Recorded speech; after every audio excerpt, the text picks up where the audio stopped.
David Priest, the Metal Priest here, and we've got Tommy from HolyName. What a great name it is. Yeah, man. Thank you. Man, it's a pleasure to be able to sit down here for a few minutes with you. I know it's kind of been a hectic day, I'm sure. Yeah, I'm used to putting on a big show. It's a big show. Yeah. It's not like you guys get out and do like the whole tour. It's like to bring everybody together. Yeah. Because now, correct me if I'm wrong on this. So, is it an actual band now? Is it still just the two of you guys and bringing in? No, it's a band. It started with me and Joe, and then hooking up with Rookie from Sleeping Giant was really easy. He's one of my dearest friends. My friend Chayton is our bass player, and in a lot of ways, it's still me and Joe making everything happen.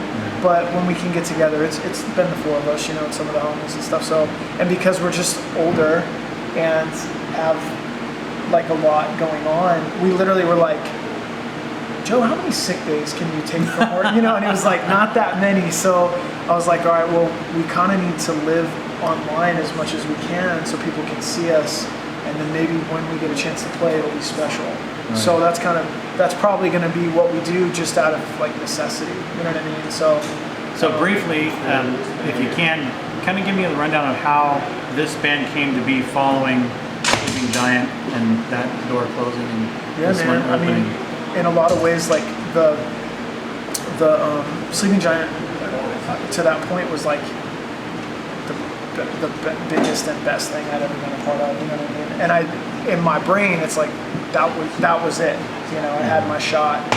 We had the time. Like that was like, I guess that was the extent of what I thought like band stuff was gonna be. Like I'm fully like, now I'm gonna just be like a dad, and that was it. I did the touring thing and whatever. Right. And then during COVID, we were trying to get a bunch of our homies together from our church community to just do almost like a record music, because we had friends in England and the US and Canada and Mexico and Brazil and New Zealand. Like we had a whole network of kind of hardcore metal kids that were doing church stuff, and we were trying to get together to record, and it was like we can't move at all. And so I just said, why don't you guys record wherever you are, and we'll do like a COVID mixtape so we can remember where we were, and then that'll be it. So anyway, that was how it started, and then there was only two of us that actually recorded. So the homies from England did Meet Your Maker, who if you haven't checked them out, you should check them out. They're in Birmingham, and they're like our dear friends and ministry partners out there. They did a song, and their band is incredible. And it's like worship, metal, heavy. It's awesome. So they did a song, and then I called Joe and just said, can we make some of our worship songs, like some of the songs that we wrote, can we make those like heavy? And so Joey Joey set it up and then did this. Sorry. That's okay. It's okay. I sent worship songs that I'd written maybe like 15 years ago and was like, can you make these heavy? And then my brother-in-law had written this beautiful chorus, which is Fall on Your Knees. And when he wrote it, I told him, I'm like, I am going to put this on a Sleeping Giant record, and I'm going to put this in front of as many people as I can. This song is like really, really important, and I want everyone to hear it. And we just couldn't get it on an SG record. And I'm really grateful, because then anyway, so I'm like, can we do Aaron's song? And he was like, yeah. And then I was like, can we do, and so it just started as like, we're just going to make some of our worship songs heavy. That was it. And we'll just be part of the Rev mixtape that we were going to put together. Mm-hmm. And so that was how it started. And we got the songs back, and I was like, these are awesome. Like, these are really fun. Like, I kind of like the music, And so that was it. It was just going to be that project. And then we put the songs out, and then JD from Facedown maybe heard them, or heard some of the initial, we just put them out ourselves, And he was like, do you have any more songs? And I was like, we probably could, we probably could have more songs. Yeah. So anyway, that's kind of how this started, but I never saw it doing what it's doing. This is an anomaly. And this is kind of a new, in all respect, this is a kind of a new territory for any band. There's been a few bands out there that have done some like worship stuff on an album, but this is really, really worship focused in so many ways. Yeah. More than anything I've come across. I mean, and people are like don't know what to make of it. A lot of people don't know what to make. Pastors don't make. I'm really grateful for that. I think being like a '90s kid and like growing up when Life of Agony or Typo Negative or Helmet or like Deftones, like any of these guys, like Paige would sing over like heavy. I grew up listening to that thinking like that's cool. That's that like mashup of like beautiful and ugly like all at the same time. Right. So to me it doesn't and there's even been more recent bands in the hardcore scene and stuff. So for me it doesn't feel as crazy as it's kind of landing for people because I'm just like I thought that's what we should do, right? Like I just want to sing. I don't want to yell anymore the same way, and I'd rather have my homies scream. Like if it's gonna be heavy, I'll have my homies scream, and I'll just try to sing. And I'm not good at it, but I'm trying. And so it's like we'll just do this. And so that's doing pretty well, man. We're doing okay with this, but it's like that's been the thing. So it's cool that it's landing where it is because I think I'm hoping that some of it is the carryover from maybe some of the stuff that was left undone in Sleeping Giant that I had in my heart, but we never had a chance to like express it. So maybe that's the gift that God is kind of giving to me, but I never saw it happening like this. So tell me about the event tonight that's here. This is a very special, and it's not just a regular concert event with the bands coming together. There's something deeper and more important behind it. So tell me about that. Yeah, the deeper, more important thing behind this event is my wife, Chrissy Green. She's the most important thing about the event. She's the best looking thing about the event. She's the greatest thing about the event. So we started this organization called Run Against Traffic in 2018. And the goal of the organization was essentially, it's a fundraising charity.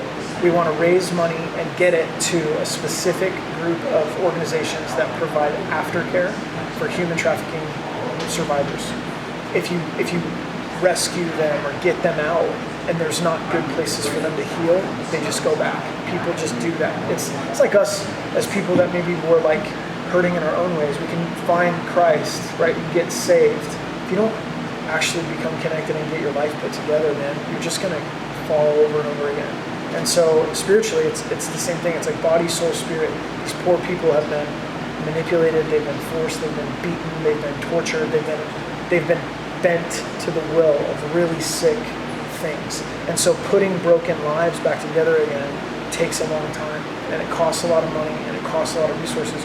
And we just discovered that there's a lot of organizations that talk about, taking them out, getting them out of there. But like if they don't have good places to go, it's a never-ending cycle.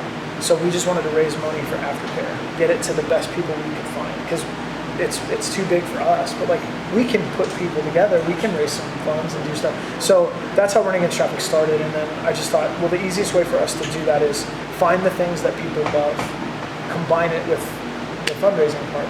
So it's been in our heart to do a Rock Against Traffic event for probably 3-4 years. And we were trying with Brian from Korn, actually. That was initially, it was like, could we do like a Rock Against Traffic with like some huge band like that? That's probably the dream. But it's like we just have to start where we are. So this is the first year that we were Rock Against Traffic. Our goal is to make it an annual festival. And as we grow, have people come and, then they get to just have a cool experience behind it. I think a couple bucks from every ticket is donated. So just by showing up, people are doing something, which is great. So that's so it's a concert to help support the survivors of human trafficking and supporting our organization. Well, there seems to be a very big community following within the metal, the hardcore thing, and it seems to be growing.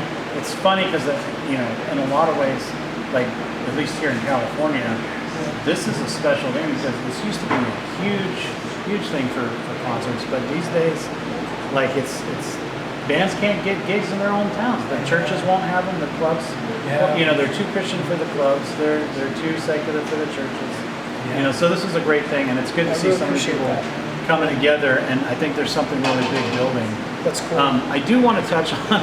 It's a little bit of a controversial thing. It's kind of just hit this week that I picked up on, anyways. Regarding the ban and where your police. I don't know if you pay any attention to what's on the internet there or not. I don't read the comments. But, a lot of things. So they'll hurt my feelings probably. Lyrically, and some of the imagery, people are saying that you guys are, Catholic or Orthodox? Eastern Orthodox for sure. Okay. Yeah, but 80% of the band is Orthodox, Eastern Orthodox Christians. Okay. So yeah, there's probably imagery there. So yeah, There's imagery. And there's people out there saying, "Oh, they're fake Christians," yes.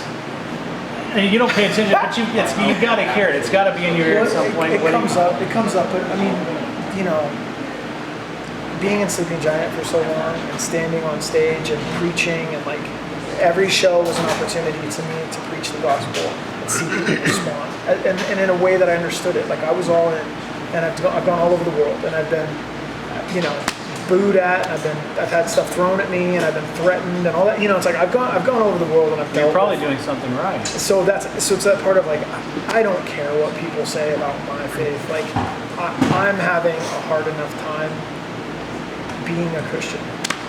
It's hard, and I'm not good at it. So other people being like, you're bad at it, it's like, sure, man, all day long. I suck at it way bad.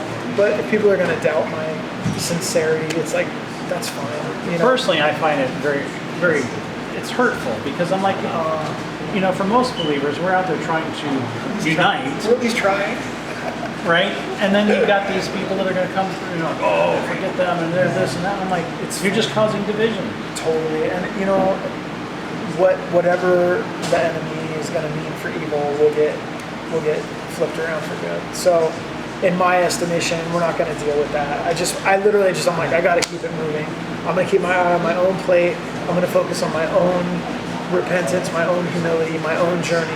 And Amen. Other people can deal with whatever they're going to deal with. But if I start paying attention to that, I'll get pissed.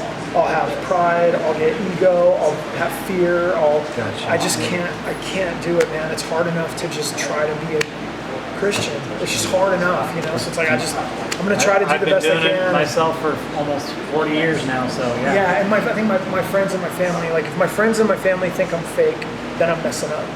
If some random stranger thinks I'm fake, it's like, okay, man, you're right, 100%. I'm totally fake. I'm the worst guy ever.